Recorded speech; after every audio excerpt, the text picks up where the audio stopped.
All right, it's the end of the session. I'm here with Tilly, and this is David. He prefers David over Dave.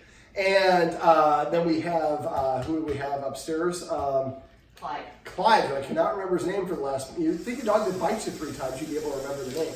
Now, Clyde is biting, but he's not an aggressive dog. I think he's a very insecure dog. And he has lower self-esteem. He would bark and move away, which is usually an indication of a dog that's kind of a lower self-esteem.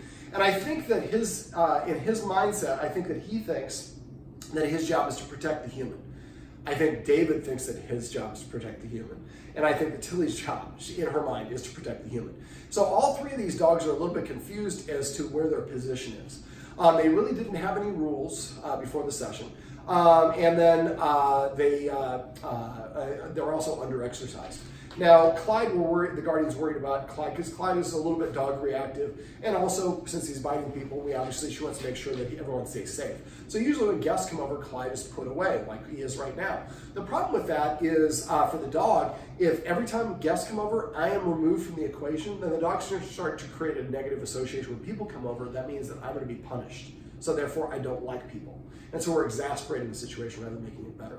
In order to flip the leader-follower dynamic in this house, what we need to do is the humans need to start taking over the leadership position from the dog's perspective.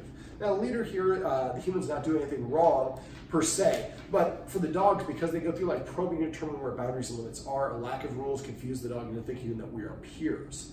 But then when I nudge the human or tell them what to do and they do it, then I don't think we're peers anymore. I think that I have dominion over the human. And that means I'm responsible for the human.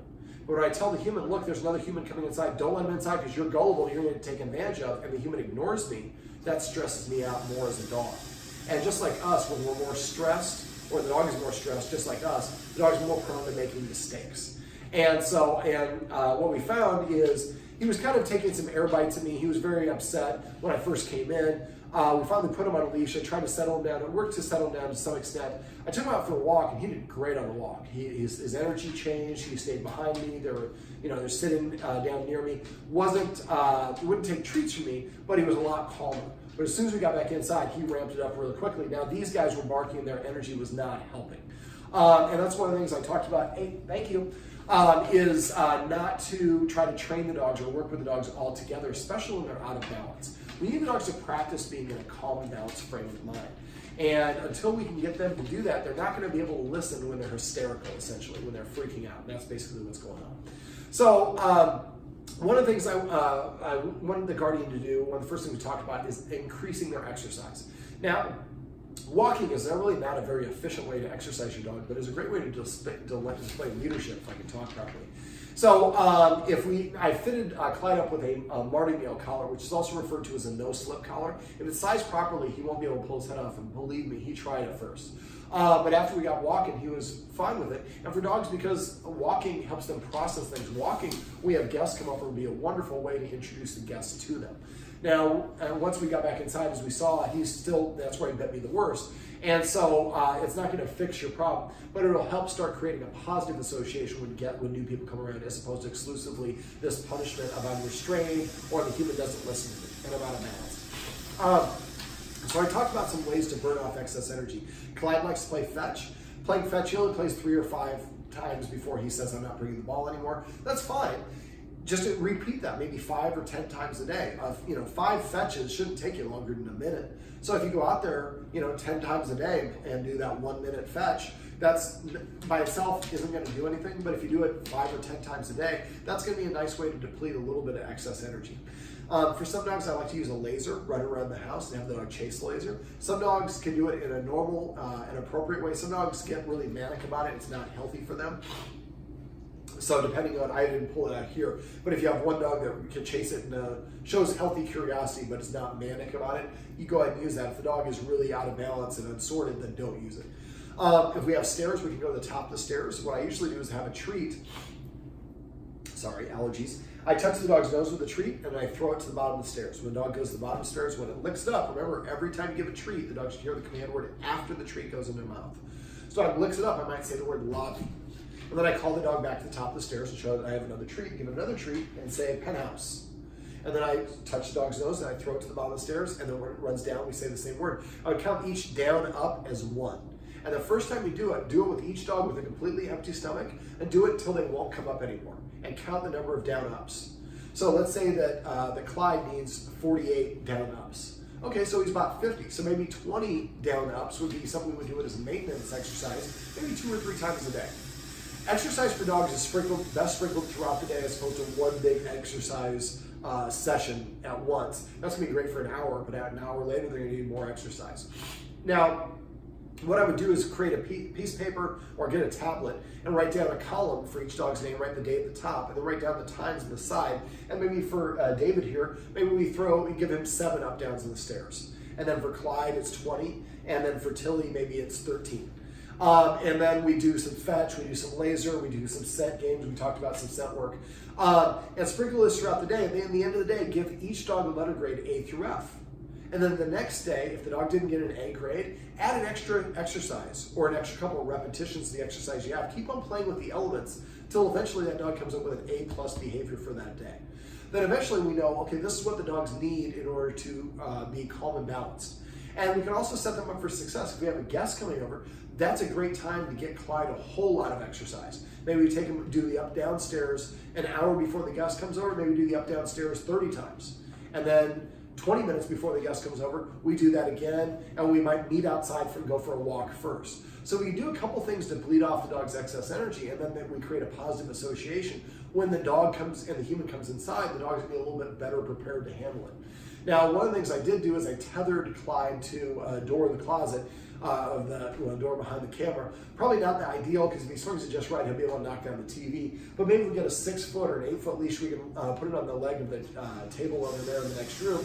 So the dog can have some freeway and come in the room a little bit, but not make it all the way.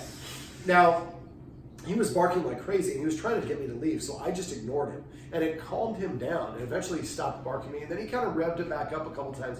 But if he barks and I say, shut up, well, that's working. He's trying to get a rise out of me, and he did. He listened to a response. So when you do this, what you want to do is just come over and just just ignore him completely. And eventually he'll bark himself out, but if we set him up for success and get that exercise first, he's going to have a lot less stamina. And then what's going to happen, he's going to bark and protest a little bit, and then eventually he's going to sit or lie down. When he does, then we just enjoy that. But that helps him practice that calm and balanced frame of mind when our guest is here. And we need him to have more and more practice that calm, balanced state of mind. Now, the exercise is only going to get us so far. The dog's lack of rules has confused these dogs into thinking they have more authority, they're responsible to the humans, and all the dogs have the same perception. They all have their own unique problems.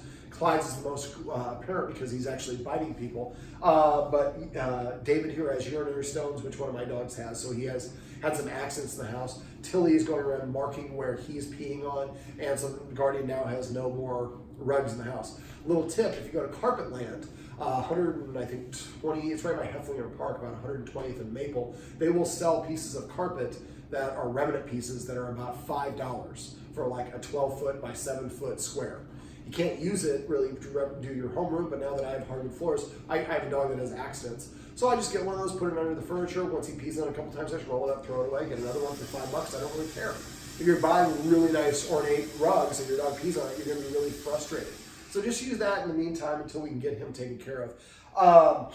I'm not going to talk about the stones because I have that, but I actually have the dog stones. So if you want to discuss that, let me know. I'm happy to go over what I've done for my dog for that. All right, so we want to incorporate some rules, and the guardian needs to start enforcing these rules so the dogs start to see her acting like a leader through her actions, not through what she says. So one of the first rules I suggest is not allowing the dogs on the furniture. We're just doing this for David because it looks better if I have dogs next to me for this video. What I would do is get X mats for here, 1 for each cushion, so 5 for the chairs in this room. And then basically that will prevent the dog from going up here, so when we go to work, the dog doesn't practice going up here. But for dogs, the higher they sit, the more rank or social status they have. So if we let the dog sit at the same height as us, that's going to confuse them as thinking they have the same authority as us.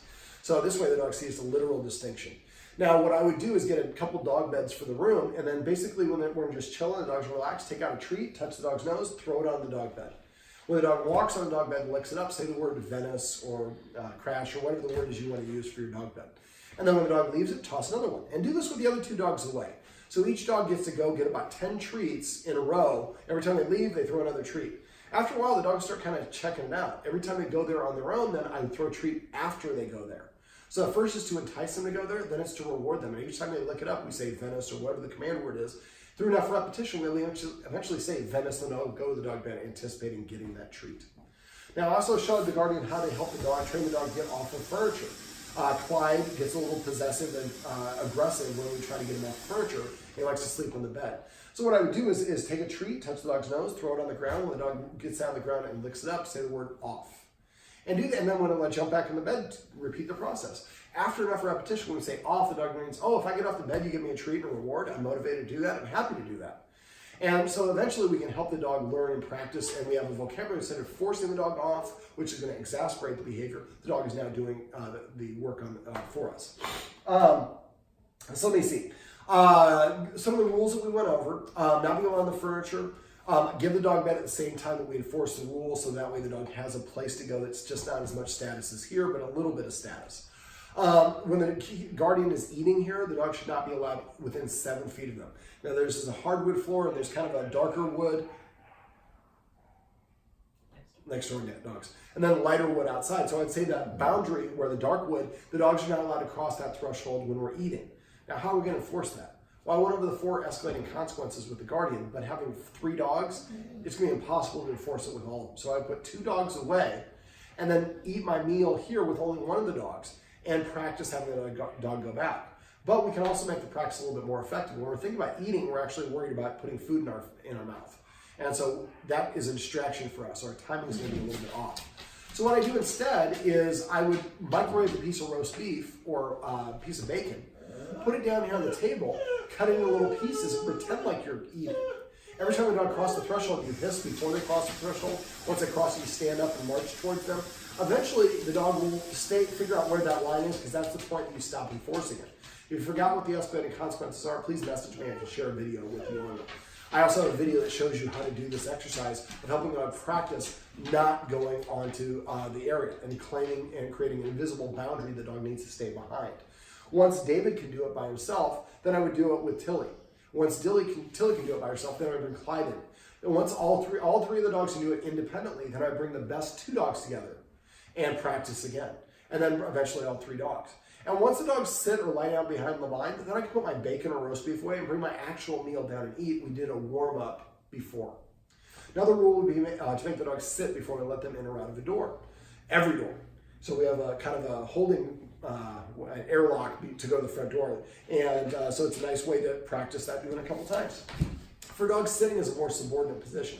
So if I go to the back door and I say sit, and tell them, don't ask them. And if they don't sit within 3 seconds, walk away, sit down somewhere, watch TV, read a magazine, whatever, wait 1 minute. After 1 minute, go back to the door and tell them again, sit. If they don't sit this time, walk away for 2 minutes, then for 4 minutes, then for 8 minutes, and keep a double the length of time. Now, if I go say sit, let's say David here sits, the other 2 don't, I'd open the door and let him out and not let the other 2 dogs out. I'm paying based on performance. All you have to do is sit at the door. As soon as you sit, boom, that door opens up. If you can't be bothered to sit, I can't be bothered to open the door. You don't want to go outside yourself, the dogs do. So now you're controlling access to that. And by asking them to become operant or to do something, a desired behavior before you open the door, after a while, the dog's going to go sit at the door as their way of asking to go outside. And I eventually do it with both directions. Let me see what else. We talked about a little maintenance. Maintenance in the dog world means to change the environment a little bit to put the dog in a position to succeed. We have great windows in this house in this great neighborhood, but Clyde actually broke a window trying to get to a dog that was probably passing by when the guardian was gone, and that can be very dangerous. He could break it and glass could fall on his head, he could step in the glass and bleed out. So what we do for maintenance, we want to remove the temptation.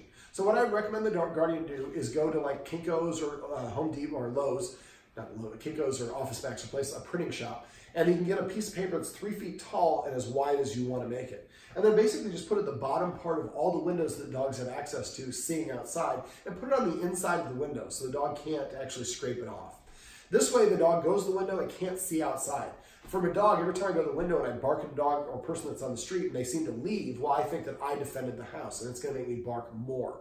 Well, if every time I go to the window now I can't see out, I can't see if there's a dog there or not. I hear what I think is a dog, but I can't visually identify it. And after a while, since I can't do that, I'm going to get out of the habit of checking those windows and hopefully not go through the plate glass window. Now, as humans, we're only doing it for the couple feet. So as humans, when we're standing, we can still see it, still lets air, light into the room. And even with the paper itself, it's just really a filter. So it doesn't close all the blinds, which Clyde would just rip down anyways. But it helps the dog get in a habit of not practicing that defense behavior of, I think that I'm in charge of guarding the house. And again, the more that the guardians enforce the rules consistently, the more the dogs start to see her acting like a leader. And then that gives the dog a perception of being more of a follower. We also went over petting with a purpose in the video above, and I also went over passive training. Petting with a purpose is telling the dog to do something when it's initiating the contact, or you want to pet the dog. You're just making the dog do something to earn it. Passive training is waiting for the dog to voluntarily offer you that behavior and then rewarding it after within that 3-second window. So every time one of your dogs comes next to you, comes over, pet it and say come. Every time it sits next to you, pet it and say sit. Every time it lays down, pet it and say down. I use the same method to teach my dogs to eat one at a time. Well, not to eat one at a time, but to give them a command word. I have 4 dogs, and I say grub, chow, feast, and eat. I like fun command words. And so when I say chow, that's my first dog's permission word to eat. So when he takes his first bite of food, he hears the word chow. If the other 3 dogs hear the word chow, there's no food in their mouth. So the context to them does not mean the same thing it means to him. To him, chow means I have permission, I have food in my mouth. So that must be my permission word to eat. So I put food down in all the bowls. I say chow and let him start eating. I go across the house. I work in my office. When I get done, he gets done eating. He comes to my room. I yell grub. That's my second dog's word to eat. Then I can hear her tags hitting the bowl and she's eating. When she gets done, she comes to my room and I yell eat, which is my third dog's permission word. Well, when he gets done eating, he likes to go outside the dog door and lay out in the sun. So sometimes I forget that I'm feeding him. My 4th dog is sitting in the kitchen waiting. And I get thirsty and go in the kitchen an hour later, he's still sitting 10 feet away from his bowl, waiting to eat, waiting for permission. I always give him a little extra something if I do forget like that. I don't do it a lot. But when that happens, that's a wonderful illustration of how much self-control he has developed. Developing self-control in that capacity can help him not be reactive to other dogs passing by on the walk or any of these other things that dogs are reactive to. So we want to help our dog practice the skill set in a different capacity that will help transition over. So the more that we can, and that's one of the rules here, the dog should eat in the order of their rank. Now, because of Clyde being Clyde, we might actually tether him to the dining room table. The human should eat something first. Then we should feed Tilly next, so she's the senior dog in terms of being in the house and probably has the best behavior, what we're looking for. Then Dave here, who is the oldest dog, is actually going to eat next. So when Tilly's eating, Dave's not allowed to be in the kitchen. And that way, Tilly sees that the guardian, the human, is controlling the environment. The human eats first. Then the human doesn't allow me to go and try to intimidate Tilly to try to get her food. And then when Tilly gets done, then Tilly has to leave the room. Then I get called in as David, and I get to eat my food. And when I take my first bite of food, I hear a different word. Maybe I hear, pitch. Name of the favorite dish, name of a favorite restaurant. You can say grub, chow, feast. Just come up with a unique word for each dog. And when he's eating, the first bite he hears for 2 months, he hears, Dario's. And then after 2 months, he's like, Dario's means that I get permission to eat. And then when he's done, he has to leave the area. And if there's any empty food, we dump it out of the bowl and put the empty bowl back down. It's important to have those empty bowls back down. And then we invite Clyde to come in. When Clyde's eating, we don't allow the other 2 dogs to be in there. So each dog gets to eat their food without being sweated by any of the other dogs. And that helps the human practice acting like an authority figure. I'd also like to see the guardian teach the dogs new tricks or commands. The dogs know about 3 to 5 different commands depending on which dog it is. Just like humans, when dogs have a new skill set, they feel a boost of self-esteem and confidence. So if we can teach the dog really simple commands, they don't have to be really difficult, but to the point where each dog has at least 10 commands. I showed the guardian how to teach the dog to do a spin, or what I call a hurricane or tornado, whatever you want, which is a super easy one. Go to YouTube, look for easy dog training tricks. The guardian knows a wonderful trainer in town named Julie that I love. Julie can probably show you a bunch of tricks that you can do as well. But try to just pick one trick and then teach all the dogs how to do it separately. Then all week long we're going to practice circles, or we're going to practice fetch, or roll over, bang your dead, or whatever it is. And then at the end of the week, those dogs should have that trick command down. Then we can next week teach them a new trick or command. This also helps the human act like a mentor. The human's the one helping the dog create these new skill sets, which is going to help the human be related towards the dog's boost of self-esteem and confidence. And when you're going through those, try to come up with funny command words. I could say roll over, but I say stunt dog. I could say bang you're dead, I say capone. So coming up with these funny command words can make you chuckle a little bit. And in this house, we have dogs that have there's some issues here. There's a little bit of tension. So if we can come up with some funny command words, there are studies that show that that will actually have a positive impact on the dog's behavior as well as the human psychology. And so we want to make sure that we use every little trick that we can. My method isn't like a whole one big exercise that's going to fix the problem. It's a whole lot of little exercises that have a cumulative impact on the dog. The last thing I want to talk about is the focused exercise that we went over. We didn't do it with Clyde because he was just way too worked up with me. He was not interested in treats, and that's a good indicator. If the dog is not, if you can't get the dog to sit or take a treat, the dog is telling you, I'm in too unbalanced a state of mind to actually do that thing. So whenever possible, what we want to do is increase the distance between the dog and whatever they're reacting to. Sometimes we have to move them outside of the line of sight. Now for guests, let me go to the focus exercise, and I'll talk about guests one last time. So for the focus exercise, I have videos for that. If you forget how to do it, make sure you let me know. Remember to say it after you put the treat in the dog's mouth. Excuse me. Also, make sure you're not holding it here. The guardian was saying, focus here, focus. And all 12 treats, 1 second up, 1 second there. And don't wait your nose. So it should be like that. And only do it when the dog looks at you in the face. And do it with the other dogs separate. And then after a while, when the dog pretty much just staring at you the whole time, then go 1 second, 2 seconds on that second movement for all 12 treats. And then next time you do it for that dog, if he's staring at you for 2 seconds solidly, then go to 3 seconds for that second movement. So the first one up to your nose is always 1 second, but eventually you want to get to the point where it's 15 seconds on this second movement. And the dog's staring at you the whole time. Don't just practice it here, practice it in different parts of your house. The dog can practice it in different areas. Once you get to the point where you want to get to a 15-second stare within 7 days, because dogs will get bored from this exercise. So really rep it. I'd like to see you repping it with each dog maybe twice a day. Once you get to the point where you get that 15-second by the end of the week, the next stage would be maybe to go to a deck or in your backyard. Then when you do that, first let your dog run around and get all the sniffs out. Then have it come back over to you and go back to 1 second, 1 second for all 12 treats. Well, maybe all for 6 treats. The dog seems to catch on, then move to 2 seconds for that second movement. You can move a little bit faster the second time, but when you're outside, there's a lot of extra distractions. So that's why we want to make the exercise a little bit easier to set the dog up to succeed. Now, for guests, he was great on the walk. So I'd like to see, if we're going to have a guest come over, I'd like to see the guardian set him up for success. So maybe starting about 3 hours before the guests come over. Take him up, down, and do the stairs. Do half of what his maximum is. Then let him chill and relax a little bit. An hour later, maybe we run around the laser or do some set games or play fetch or whatever it is. And do that too. So each hour or every 45 minutes before the guest comes over, we get like 3 or 4 different exercise regimens in. And then when the guest comes over, we should actually have the guest call us when they're getting close. And then we go outside the house with the dog on the leash, use the martingale collar so he can't slip out, and walk a couple houses up. And then have your guest, and just kind of watch when your guest comes and parks there. Then have you walk back towards your guest is, and what I would do is just walk around the block. It's a nice neighborhood. It's a very picturesque walk. Talked to several neighbors. They were very nice. But now the dog processes, when a person comes over, we go for a walk. And we've taken off that high excess energy, so the dog's in a much easier, more closer to a balanced state of mind. And when we're walking, we'd like to have everybody in a line.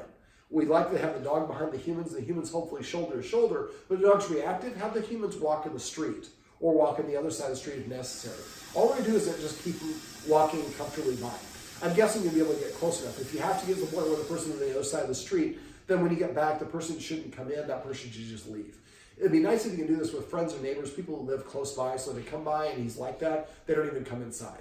Because once he came inside, that's where he got a little, I think at that point, it had been an hour and a half into the session. He's tired, he's cranky, and he's just not set up for this. That's why I think all the rules, the guardian enforcing these rules consistently, adding structure depending with the purpose, rewarding desired actions and behaviors with passive training, and teaching them new skills and skill sets are going to really have a cumulative impact to help these dogs boost their self-esteem, especially in Clyde's case, make him think that his job is not to correct or protect his humans from other people who come in the house because he thinks they might take advantage of them. All right, is there anything else I'm forgetting? Thanks. All right, so in about a month, I'd like the guardian to really focus on this stuff. In a month, I'd like to set up a BAT or a behavior adjustment training session where we'll have the other guardian who's visiting here who's going to come over, and we're going to set up a stage scenario. We're going to help Clyde practice being calm around these other people.